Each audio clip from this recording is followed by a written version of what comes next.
E o nosso tema de hoje é Seja a Mudança. E nós vamos analisar mudanças e adequações que têm acontecido no Evangelho, no meio cristão nos nossos dias.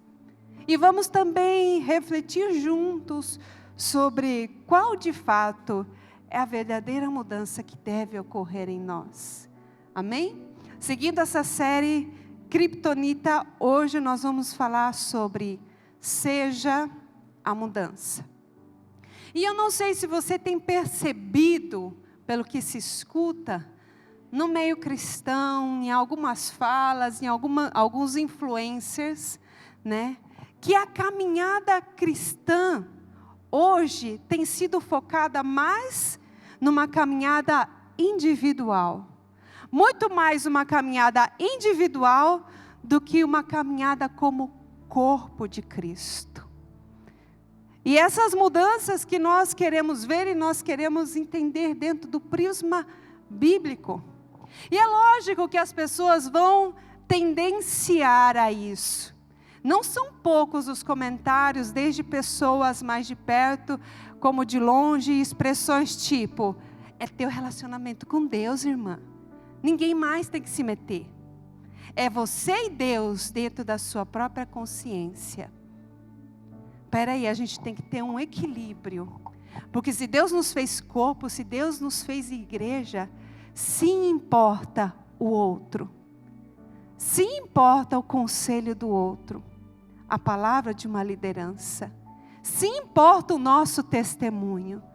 E pela luz da Bíblia nós sabemos que o nosso testemunho conta muito, sim ou não? Se fosse só o que você é dentro do seu relacionamento, na sua mente, dentro do que você sente, fosse o que importasse somente, na palavra nós não seríamos convocados a ser testemunhas. Mas hoje, mais do que nunca, a caminhada individual tem sido mais focada do que a caminhada como corpo, como comunidade de fé. E essa tendência é lógica, porque ela é mais confortável. Eu só dar conta de mim mesmo para mim, para mais ninguém. E essa é uma tendência egoísta. E nós não podemos fugir disso. É uma tendência de nós mesmos. E quando eu comecei a estudar sobre isso, refletir, eu gostaria que você não me entendesse mal. Porque quando eu falo da nossa tendência em ser egoísta, eu tenho refletido muito, e quando eu estou pregando aqui, eu estou pregando também a mim mesma. E eu estou pregando daquilo que Deus já falou e está falando comigo, me fazendo reconhecer e levando a vocês também a luz de como nós somos. Porque o Evangelho, ele é verdade. E porque nós somos tendenciosos a ser egoístas, porque nós temos uma carne e nós temos que vigiar. A Bíblia fala constantemente que nós devemos vigiar a nossa vida, vigiar os nossos pensamentos, vigiar a nossa atitude. E é uma coisa que parece que o povo de Deus tem esquecido de vigiar. Tem gente vigiando a vida dos outros, mas vigiando a sua própria vida de maneira nua e crua, sem fazer nenhum tipo de justificativa, sem ficar se escondendo atrás de expressões ou modismos, tem sido cada vez mais difícil. Porque eu e você, lembra que eu estou pregando para mim, eu e você, nós não queremos servir. Eu e você, nós não queremos dividir, não queremos compartilhar. Eu e você não queremos pôr a mão no bolso e investir. Eu e você não queremos cuidar de gente. Vamos ser sinceros. Porque toda vez que nós somos desafiados, tanto por Deus como liderança a isso, existe um freio dentro de nós. É tão trabalhoso, né? E o meu conforto, eu vou ter que abrir mão. E às vezes a gente tenta justificar com Deus: Deus, eu estou quietinha no meu canto, estou fazendo nada de errado, não estou mexendo com ninguém. por que eu vou ter que começar esse grupo de conexão? Por que eu vou ter que liderar? Por que o Senhor vai me levantar para dar essa palavra? Por que eu vou ter que servir? Isso aí é a nossa carne, querendo viver a nossa vida só para nós mesmos. Andar juntos, irmãos, não é nada fácil. Mas é um fato que eu sei e que você sabe, que sozinhos nós podemos até chegar em algum lugar, mas quando nós andamos juntos, nós vamos muito mais longe. E nós alcançamos muito mais gente. E eu digo isso por experiência própria. Porque quando eu fui para a Jocum, eu entendi que um dos valores bem fortes na Jocum é viver em comunidade. E durante os mais de uma década que nós estivemos dentro da missão, nós montamos várias equipes. Várias equipes para sair. E na Jocum é basicamente uma exceção à regra, um missionário andar sozinho. Um missionário ir servir sozinho. Porque esse é um valor essencial, ser um corpo. E eu não tenho escutado ninguém fazendo live falando da importância de ser um corpo em Cristo. Eu não tenho escutado muitas pregações falando da importância do corpo. Mas esse é um valor essencial para nós continuarmos a estar vivos. Porque nós podemos estar reunidos nesse lugar ou num lugar chamado igreja e não ter conexão nenhuma.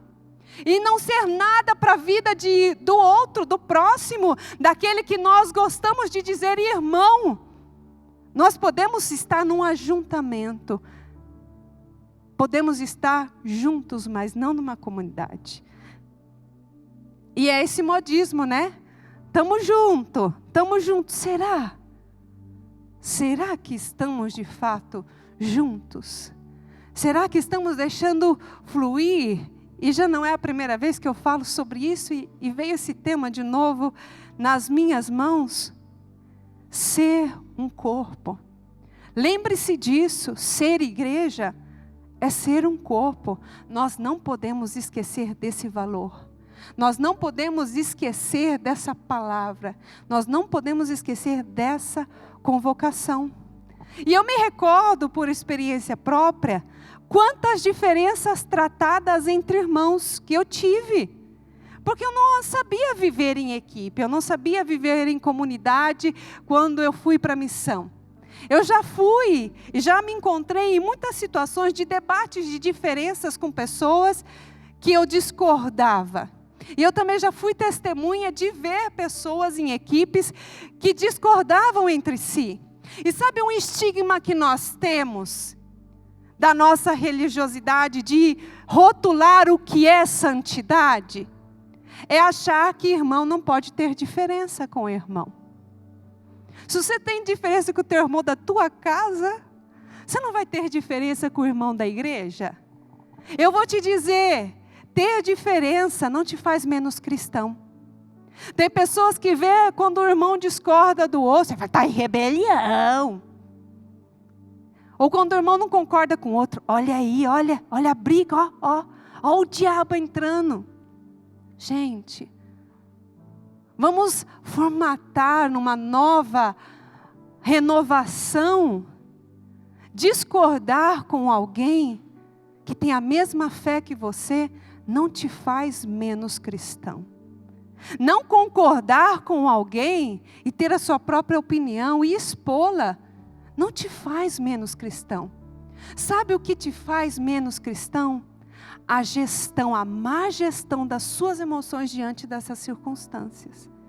Uma má gestão. E aí a gente pode ver as mudanças transriversadas do que nos é planificado. Eu não sei dizer se posso dizer que é planificado, a gente se acomoda. A gente acha que um irmão tratar da diferença com outro irmão é carnal. Mas a gente acha que não tem nenhum problema o irmão falar da diferença do irmão para outra pessoa. Isso não parece tanto pecado, mas esse parece pecado. Entende como a gente automaticamente vai amoldando e mudando as coisas que deveriam ser, enquanto a Bíblia diz que seu irmão tem algo contra ti, o que você tem que fazer? Saiu, Maria Alice, aquela irmãzinha lá, fiquei sabendo. A gente acha que isso é ser muito cristão. Estou compartilhando, irmão. Estou compartilhando. Mas a gente acha que é pouco cristão. Eu falo, Haroldo, eu não concordo com essa posição, com essa postura. Eu não concordo com o que você disse para mim. A gente acha que isso não é ser cristão. E é totalmente o contrário. Ser cristão é ser real. Ser cristão é ser valente e corajoso para tratar par a par. É ser transparente. Porque fofocar da vida do outro, o mundo aí ensina de balde. E parece muitas vezes que a gente está mais amoldado a isso do que ser uma pessoa real. Sabe o que não é ser cristão? É disseminar informações não condizentes. Não ser cristão é falar mal, maledicência, é murmurar, é conspirar contra o ministério do irmão, é falar mentiras. Isso não condiz com ser cristão. Mas não concordar e ser suficiente, valente em Deus para falar com sensatez, com maturidade, ter gestão dos seus sentimentos sem ir lá com ira, com raiva, mas orar a Deus e colocar essa situação diante de Deus, ir lá e conversar, porque se faz parte do seu ministério, está pesando no seu coração. Mas tem muita gente que prefere levar com a barriga, esperar outro que tem o mesmo pensamento que ele, e ir lá falar. Isso não é ser cristão. E sabe, quando no princípio, como eu falei, quando eu aprendi a viver em equipe e percebi, Deus colocou era da onde aquela mulher? Ela era do Nordeste, não era do Ceará, acho que era pernambucana. Ela era arretada, como todas nordestinas, mas ela era brava. E eu assim, toda frufru aqui de São Paulo, cheguei lá, e ela era arretada, do jeito que ela falava, do jeito que ela fazia. Ela me incomodava. E eu falei, pastora, fui lá. Essa pessoa é assim, ela é rude. Ela falou, então senta vocês duas e conversa suas diferenças. Aquilo mudou a minha vida. Porque eu percebi que aquela Natália, que ia daqui da igreja achando que ela era uma benção, achando que ela era espiritual, na convivência aprendeu que tinha muita coisa para tratar. Aprendeu que havia uma Natália dentro dela, ainda que precisava ser moldada o caráter. E é isso o que acontece nos relacionamentos que as pessoas tanto evitam: crescimento. Uma coisa eu aprendi, a sabedoria, ela está no temor ao Senhor. E Deus nos dá temor o suficiente para saber cuidar de pessoas. Porque tem pessoas que sabem desmontar um computador completo, mas não sabem lidar com os da própria casa. Aí está a diferença da inteligência para a sabedoria. A sabedoria, tanto a de Deus como Jesus, está investida em saber tratar as pessoas. E diga-me, irmão, existe algum livro que vai te ensinar a tratar pessoas? Existem muitos livros bons que te aconselham, mas você só vai saber conviver convivendo. Você só vai saber lidar quando você estiver ali, no grupo de conexão, quando você estiver dentro do ministério, quando você estiver na sua casa, quando você mudar as suas posturas. Nesse convívio e nesse caminhar eu aprendi que eu precisava ir para o Calvário e colocar maus hábitos, levar o meu mimimi, levar toda a minha religiosidade para lá, porque ela ficava escancarada diante do convívio com outras pessoas. E na atualidade, eu vejo isso. Eu vejo que as pessoas não querem chorar fruto do confronto da verdade. É por isso que estamos mudando as coisas, para que o evangelho fique mais confortável, para que essa tendência perdure. Porque nós adoramos que ninguém toque na nossa ferida, no nosso espinho da nossa carne. E a convivência faz isso. As pessoas, elas não querem chorar fruto do confronto da verdade. As pessoas querem chorar pelas canções. As pessoas querem chorar por uma palavra abençoada. As pessoas querem chorar na presença de Deus. E glória a Deus por todas essas partes que faz parte do nosso meio cristão, tanto na igreja como em casa. Mas acredite que a mudança de caráter acontece o confronto. E o confronto acontece na convivência real. Na convivência real. Eu acredito que não é desconhecimento de ninguém que desde quando nós chegamos aqui, nós aconselhamos pessoas. E muitas vezes a pessoa chega com todo o problema assim, até com a possível solução, acredite. As pessoas vêm para ser aconselhadas já com a solução. Mas sabe o que elas querem? Elas querem uma poção mágica. Pastora, joga em mim uma oração e tudo vai mudar.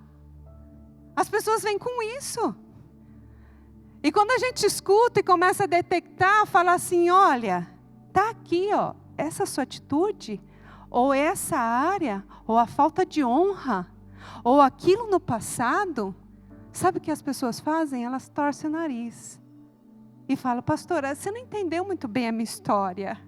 Eu vou explicar de novo. Eu falo, não precisa não, eu já entendi. Não precisa. Por quê? Porque quando nós mostramos o erro, as ciências aí fora, elas querem que você viva bem, do jeito que você quer a sua vida. Mas no aconselhamento cristão, o foco é eu e Deus, e o que Ele está transformando em mim, o que eu preciso mudar. E as pessoas não querem mudar. Não querem. Elas querem muitas coisas, de Deus, do futuro, da profissão, mas elas não querem mudar. Os seus hábitos, a sua maneira de falar, o seu pensamento, a sua rotina, elas não querem mudar. Elas querem que Deus mude as pessoas ao redor dela. Não sei como soa isso para você, mas para mim só tem um nome, que é egoísmo. E só através da mudança à luz da verdade, nós vamos ser de fato aquilo que a gente tanto quer, parecido com Jesus. A gente só vai ser parecido com Jesus quando nós permitimos a mudança através da luz da verdade. E para ser corpo, eu aprendi com esses anos também, que para manter o corpo vivo, é preciso aprender a perder. Para ser corpo de Cristo, nós precisamos aprender a renunciar. Perder muitas vezes a razão, esperando que o irmão chegue à maturidade daquilo. Perder muitas vezes, ou melhor dizer, investir tempo, esforço e até recursos financeiros, para que possamos manter o corpo vivo, é necessário investir. Através da pandemia, nós descobrimos que a vida perde sentido quando nós não estamos com pessoas. Não sei se você sentiu isso, mas eu senti. A vida perde sentido quando você não está dentro de um núcleo que caminha para o mesmo objetivo, principalmente objetivos de fé. Posso dizer, se você não entendeu isso, mas é a realidade, que o pulsar da nossa existência é estar junto com o outro. A nossa vida de verdade só tem sentido quando eu estou junto com o outro. Já escutou aquela frase, quem não serve para servir, não serve para viver? É assim, não é? É verdade. Se a sua existência só basear em você mesmo, ela vai se tornar mais vil e empobrecida. Mas quando nós estamos pulsando junto com o outro, por um objetivo, nós conseguimos perceber a razão da nossa existência. Sabe por quê? Porque andar com pessoas é o que está no coração de Deus. é o que importa para Deus. Pessoas. E eu achei interessante no livro Kryptonita, na parte que me coube, descreve um grupo de forças de elite. Pouco conhecido, pouco divulgado, foi criado nos anos 60 por John F. Kennedy, né, porque explodiu o terrorismo no mundo. Eram forças especiais de elite, muito bem conceituadas, chamadas SEALs, em inglês, que é S-E-A-L-S. Talvez você queira pesquisar depois. É um grupo de operações especiais da Marinha Americana. Já pensou em Missão Impossível? Esse pessoal é dessa área. Eles fazem, mas tudo com relação a mar, porque faz parte da Marinha. Eles fazem resgates impossíveis, eles entram em lugares, eles desarmam bomba, captura terrorista. Eles são fogo, fogo, fogo.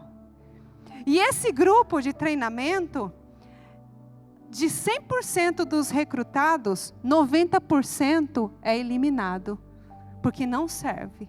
E apenas 10% da nata é aprovada.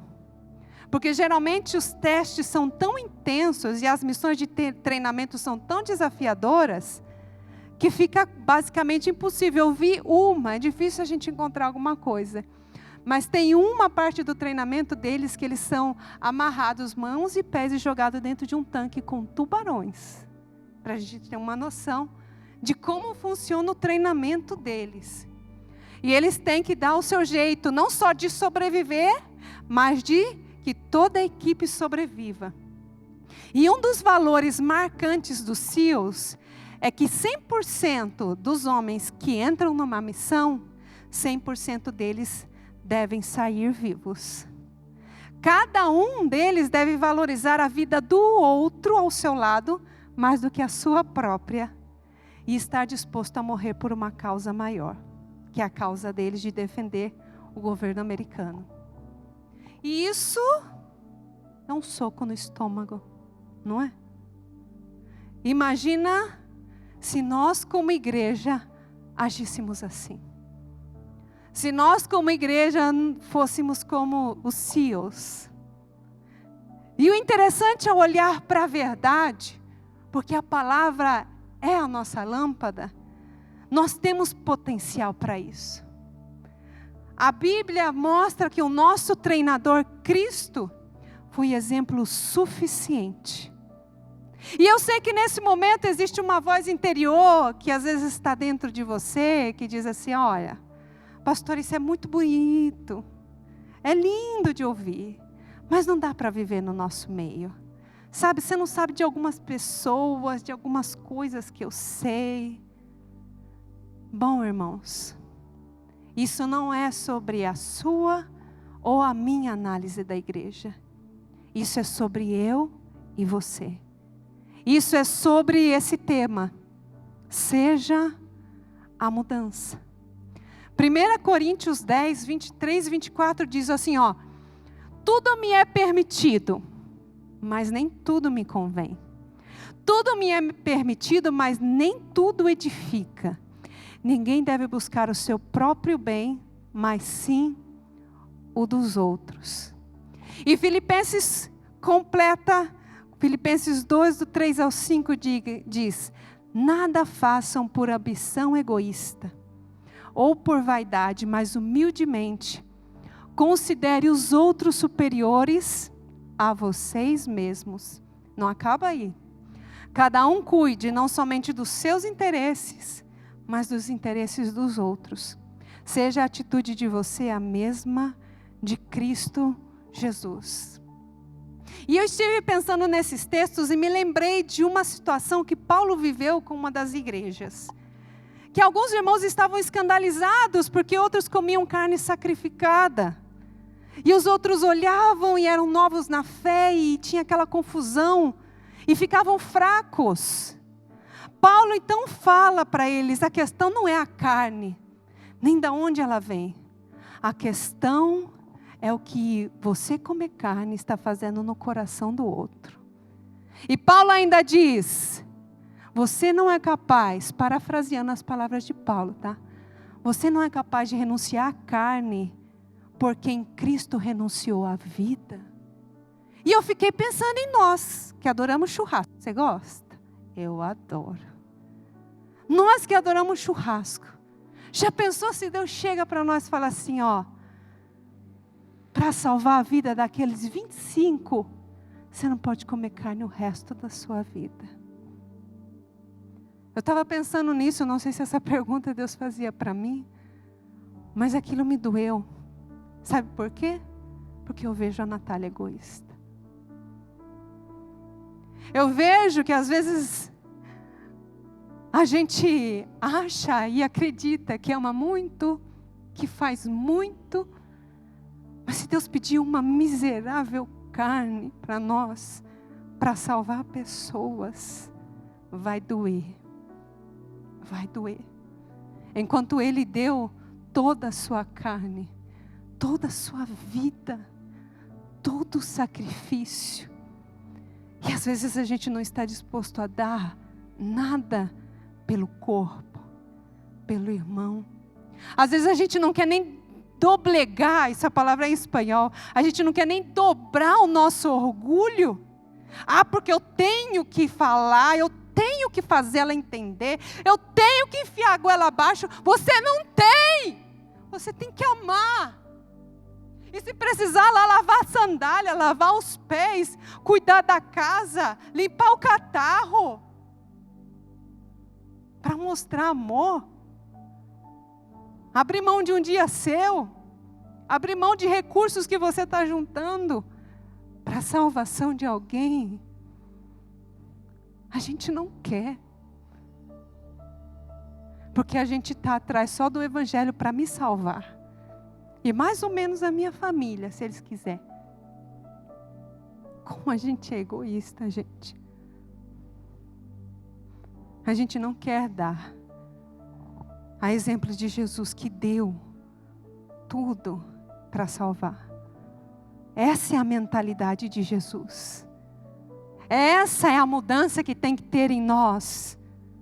Porque a gente cresce para viver só atrás do nosso. Eu mesmo cresci só pensando na minha independência financeira. Você é mulher, você não vai depender de ninguém. Nós somos quase que formatados a ser egoístas. Mas a gente olha para a palavra e ele diz, e eles tinham tudo em comum. Se era 1 quilo de carne, era um pedacinho em cada prato na igreja primitiva, eu fico imaginando. Se era pão, cada um levava uma fatia. Se era salgadinho, se era refrigerante, cada um bebia um copinho. Porque era tudo em comum. Esse é um dos grandes exemplos sobre ser corpo. E às vezes a gente sabe que algum irmão está enfermo no nosso meio. E a gente não visita, não olha.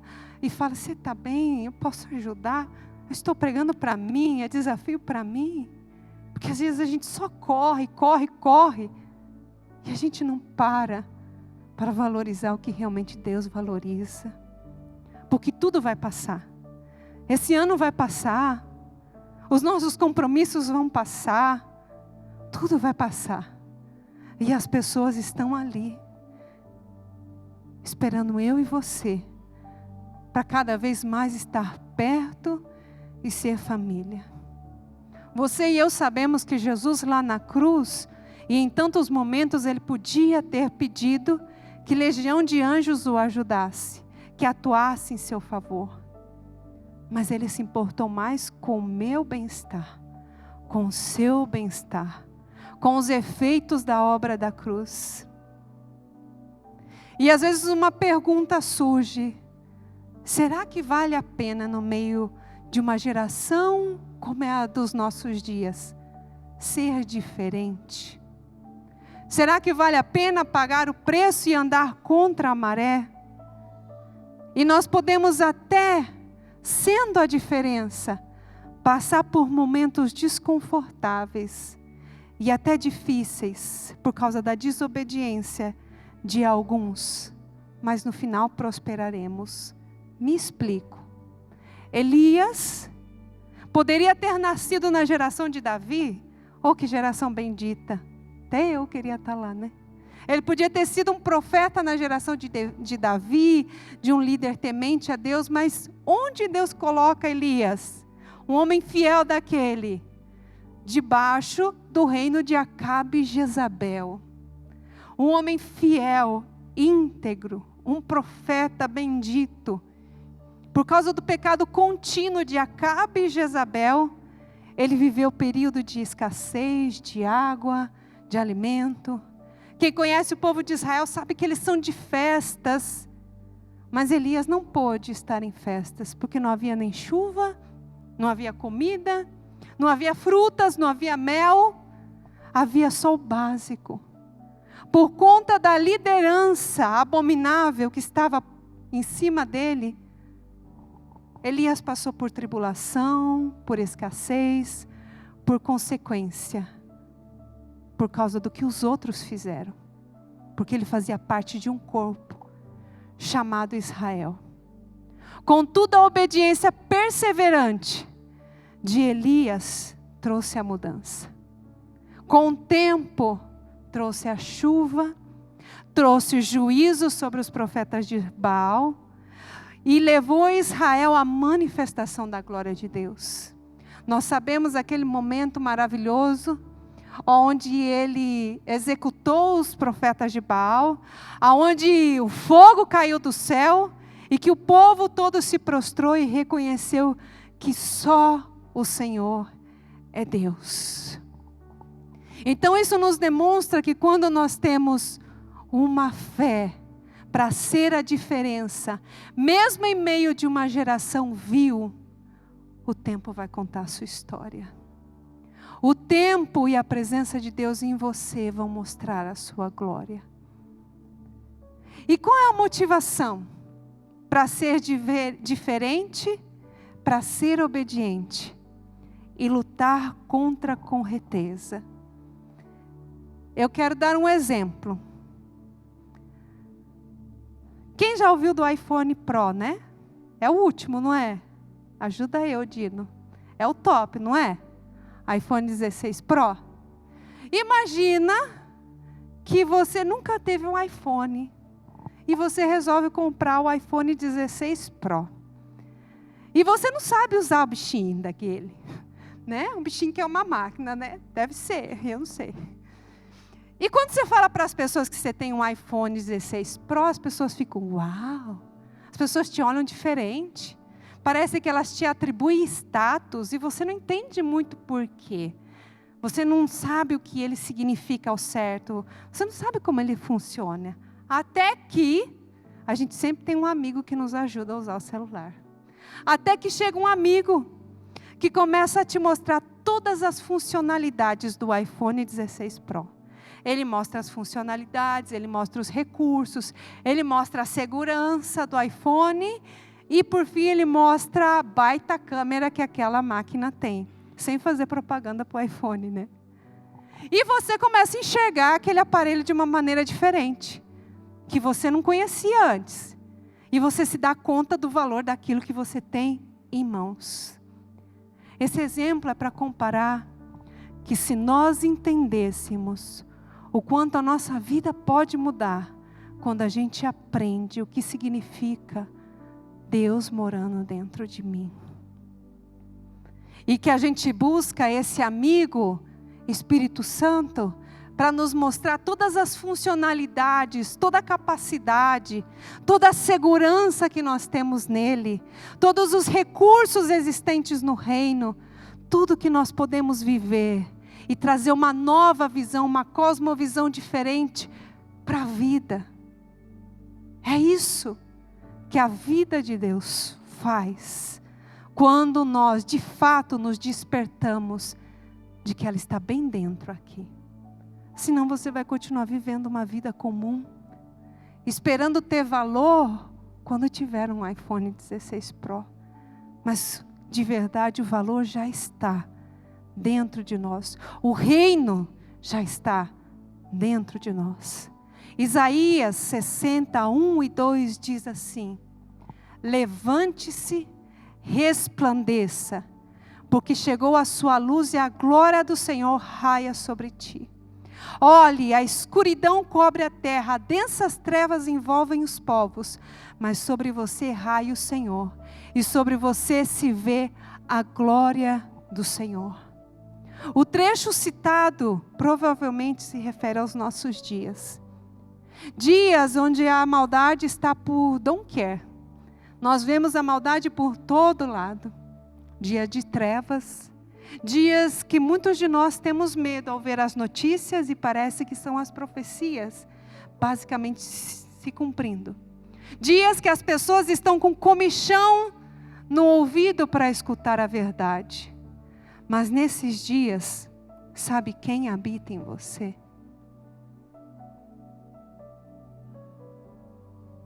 Esse versículo poderoso, que no meio das densas trevas, Deus raia a sua luz dentro de mim e dentro de você. E 2 Coríntios 4:7 completa assim: porém, nós que temos esse tesouro espiritual, somos como potes de barro, para que fique claro que o poder supremo pertence a Deus e não a nós. Potes de barro. Nós somos frágeis. A supremacia, o tesouro, está nele, habitando dentro de nós. Essa é a diferença da sociedade, irmãos. Meu irmão, minha irmã, não se compare com ninguém. Porque existe ouro dentro de você. Existe algo precioso. Você que trabalha no caixa de um supermercado. Você que trabalha no sol escaldante como pedreiro. Você que trabalha como segurança na madrugada. Você que é vendedora, onde quer que você esteja. Existe a vida de Deus dentro de você. Por isso não se compare a ninguém. A vida a cada dia que flui em você e através de você está conectada à vida de Deus.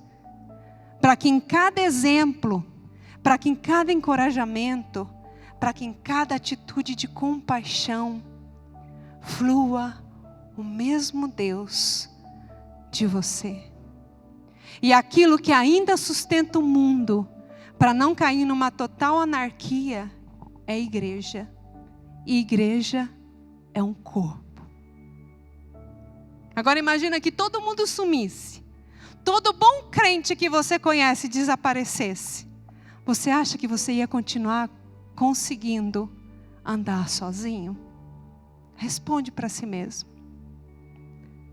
Você acha que ia conseguir continuar queimando sozinho? Percebe o valor de ser corpo? Percebe o valor de ter um irmão? Percebe o valor de alimentarmos esse valor e a cada dia sermos pessoas reais um para com os outros? As pessoas não precisam de tapinhas nas costas. As pessoas não precisam de alguém que se una para falar mal do marido ou de alguém. As pessoas precisam de pessoas reais que se importam. Pessoas que amem. Pessoas que tenham coragem de dizer, olha, eu escutei você, mas na verdade, não é bem assim. A Bíblia diz, e ter o valor de falar. Ter o valor de ajudar o outro a crescer. E para terminar a nossa ministração, falando sobre esses dias ruins, eu sei que muitas vezes nos pega o medo. Nos pega o medo de ver tanta coisa ruim acontecendo. A gente fica, Jesus vai voltar, o anticristo vai se manifestar. O que vai acontecer com o nosso país, com o mundo, Senhor? A gente fica com frio na barriga. Mas eu quero contar uma boa notícia para você em meio a tudo isso. Eclesiastes 7:8a diz assim, olha, o fim das coisas é melhor do que o seu início. A Bíblia diz que nos dias de Salomão se viu a glória do seu reino expressado através do grande templo que ele construiu para o Senhor. Gente, tinha muitas partes de ouro, a gente estudou aqui. Tinha coisas magníficas. Eles tentaram replicar depois do exílio, não conseguiram. Mas nós temos em Ageu 2:9 uma palavra que diz assim: a glória desse novo templo será maior do que a do antigo, diz o Senhor dos exércitos, e nesse lugar estabelecerei a paz, declara o Senhor dos exércitos. Nós vemos evidente aqui essa verdade, que Deus está no início das coisas, mas para Deus conta como termina. Algumas pessoas tentam hoje tacar o passado e falar: Deus, mas eu fui fiel, hoje eu estou meio fraco. Não se justifica com Deus com o teu passado. Porque sabe o que conta? Conta como a história termina. Você pode ter visto um filmão que começou um espetáculo, mas se terminou ruim, não ficou ruim? Se terminou ruim, acabou o filme. E é assim. Na verdade, o que conta para Deus é como termina a sua história. O que conta para Deus é como termina tudo isso. E aqui, embora tenha sido grande o templo do passado, nós vemos evidente esse aspecto de Deus de preparar o melhor para o final. O mesmo pensamento também teve Jesus, que preparou o melhor vinho para o final. E nós vemos na história impactante da igreja, uma igreja que foi inigualável, a igreja do primeiro século. E a pergunta que eu acredito que o Senhor faz para nós, é que se Ele operou de maneira grandiosa na igreja do primeiro século, o que você acha que Ele tem reservado para a igreja do arrebatamento? Você acha que é pouco? Eu acho que não. Eu acho que Deus tem ressurreição de mortos para nós. Eu acredito que Deus tem avivamentos em massa para nós. Eu acredito que Deus tem milagres extraordinários. Eu acredito que Deus tem salvação. E talvez a pergunta que existe no meu coração é: Deus, a tua igreja está te envergonhando. E eu não estou falando da Betel. Eu estou falando nas igrejas que você vê por todo lado, que tem envergonhado o nome de Jesus. E a gente se põe a pensar: Senhor, como o Senhor vai ser glorificado no meio de uma igreja que tem se corrompido nos seus valores, no meio de uma noiva que tem feito um bagaço da tua palavra? Como o Senhor vai se glorificar nisso? É porque Deus está separando uma igreja no meio da igreja. Deus está separando um povo no meio do seu povo.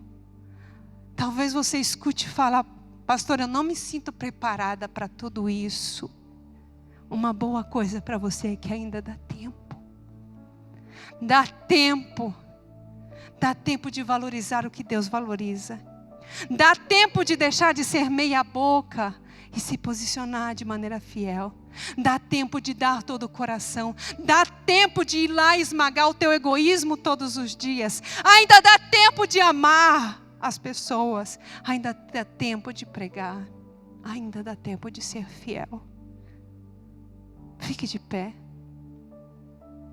Ele está separando. E eu de maneira nenhuma posso dizer de que lado qualquer um de nós vai estar. Mas o que pode sim ser ecoado daqui nessa plataforma é a verdade. Para que os caminhos do corpo de Cristo se endireitem. E nós estejamos preparados para ser a igreja que glorifica. E eu convoco você a colocar tudo isso diante de Deus. Porque essa palavra não é mais e nem menos por causa de mim. Essa palavra, ela é o que é, porque Deus ecoa hoje com essa verdade para o seu coração. Já é tempo de parar de ser chamado para ser fiel e de fato ser fiel de uma vez por todas. Amém?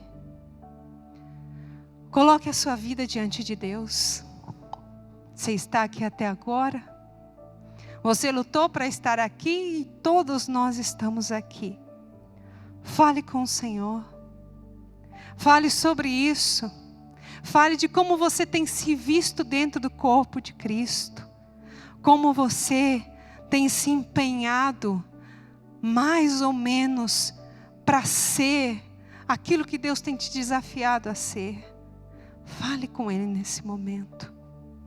Senhor, nós somos a Tua igreja. Nós não merecemos esse tesouro em vasos de barro. E quando o Senhor fala que nós somos vasos de barro, é que nós somos tão frágeis. Nós, sem Ti, não somos nada. E não podemos fazer nada.